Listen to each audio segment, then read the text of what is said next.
প্রজন্ম অনেক কিছু করছে, সাহসিকতা দেখাচ্ছে, ওদের মধ্যে উদ্যম আছে, সাহস আছে, জীবন দেওয়ার মানসিকতা আছে, কিন্তু ওদেরকে আমরা তাওহীদ বুঝাইতে পারতেছি না, তাই না?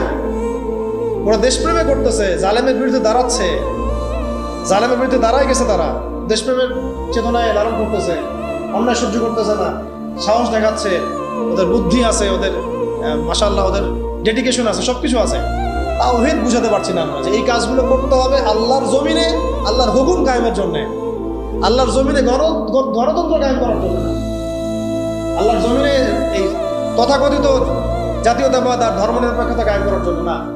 এই ডেডিকেশনগুলোই দরকার আমাদের আল্লাহর জমিনে খিলাফা কায়েম করার জন্য। এই মেসেজটা আমরা ইয়াং জেনারেশনকে দিতে চাই বা দেওয়া উচিত। এইটার জন্য আমাদের সবার কথা বলা উচিত, কারণ আমার বিশ্বাস এদেরকে তারা হবে ইনশাআল্লাহ। যা তারা করে দেখিয়েছে আমাদের বিশ্বাস এই জেনারেশনকে দিয়ে হবে ইনশাআল্লাহ।